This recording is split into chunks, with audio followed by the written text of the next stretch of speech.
पति से भी ज़्यादा? पूछो, संभालो अपने आप को, बोलो। पति से भी ज़्यादा? कृष्ण से प्यार करती है तो क्या है? तो कृष्ण पर पुरुष नहीं, पर पुरुष का मना किया है। कृष्ण तो अपने ही हैं, सदा से अपने हैं। तुम हो एक अगोचर सबके प्राणपति, वो तो अपने हैं। पर पुरुष तो दुनिया के ये लोगों को पर पुरुष कहा जाता है, भगवान पर पुरुष नहीं है। भगवान तो ये पति जो है ये तो शादी के बाद मिला है, पर भगवान तो जन्म से ही हमारे हैं, इसलिए वो पर नहीं है, पर तो दुनिया है।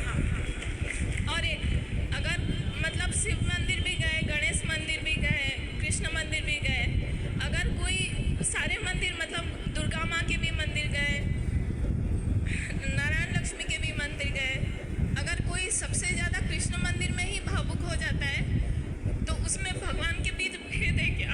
नहीं, भेद नहीं है। घर में बहुत सारे लोग होते हैं ना, जब एक बहू घर में आती है दुल्हन बन करके ससुराल जाती है तो वहाँ उसका पति भी होता है, देवर भी होता है, जेठ भी होता है, सास भी होती है, जेठानी भी होती है, ससुर भी होता है, मतलब बहुत सारे सदस्य होते हैं, है ना।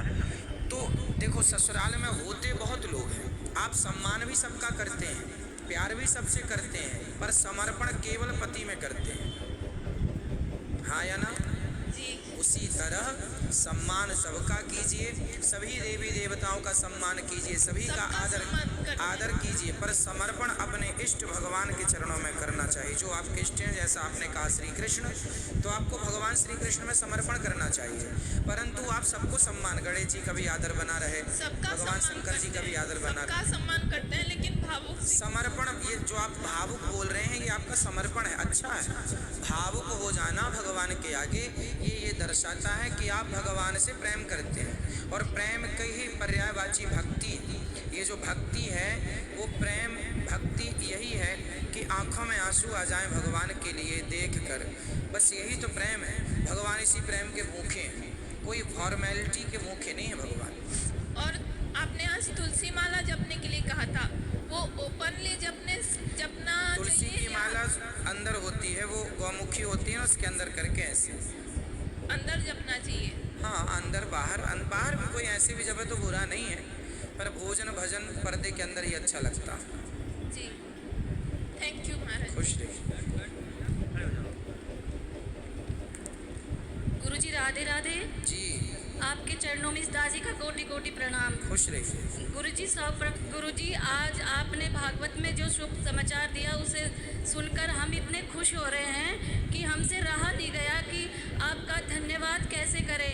आपने कहा कि आप जयपुर जा रहे हैं भागवत सुनाने के लिए, तो हमें इतनी खुशी हुई कि बता नहीं सकते गुरुजी। तो आप जयपुर से ही हैं? हाँ जी गुरुजी। वाह, सुंदर। बहुत खुशी हुई। एक बार तो मन कर रहा था कि बहुत नाच ले, लेकिन वो क्या है कि भागवत में हमारी कास्ट में ऐसे ओपन में डांस नहीं करते ना, इसलिए।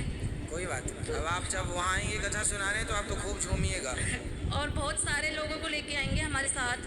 बिल्कुल। गुरुजी मैं ऐसे पूछ रही थी कि जैसे नहाते समय हम एक दो शब्द ऐसे कुछ बोलते हैं तो इसका क्या मतलब है? क्या बोलते हैं? जैसे कि हरिओम तो बोलते ही हैं, उसके बाद बोलते हैं भीजे कान हुए स्नान, भीजे कंठ पहुँचे बैकुंठ, भीजी छाती नाए काती, भीजी काया मिली माया, सूरज जी का कुंड कुनाला, जल मोतिया की माला, जल का जामा पहरो, हरि का मंदिर देखो।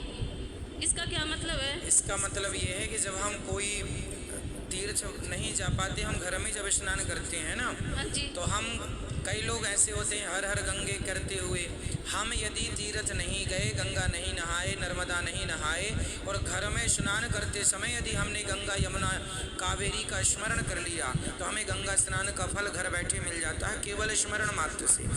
तो उसमें हरि का नाम आ रहा, भगवान का नाम आ रहा, तो ये ताकि हमें स्नान करना भी उसका भी पुण्य मिले, उसका भी फल मिले, इसलिए। वो क्या है, हमारी दादी सास जी जो थी वो बोलती थी तो उनसे सुना था हमने। हाँ, अच्छा है। पुराने लोग तो हर हर गंगे कहते हुए के है ना, सबका भगवान का स्मरण करते हुए नहाते थे। और आजकल के लोग हैं फैंसी लोग जो बोलते हैं ठंडे ठंडे पानी से नहाना चाहिए। हम पहले के ही हैं लोग गाते हुए नहाते हैं, पहले के लोग तो हर हर गंगे कह के नहाते थे।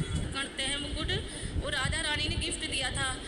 तो कई लोग कहते हैं कि जैसे मोर सबसे पवित्र है, पाक है, हाँ, जो राष्ट्र पाप भी इस होता है। वजह से करते मैं हैं। ये कारण भी बताया हूँ कई बार, बहुत सारे कारण होते हैं। बहुत बहुत धन्यवाद गुरुजी, आपको करोड़ों बार कोटि कोटि प्रणाम। और कोई गलती हो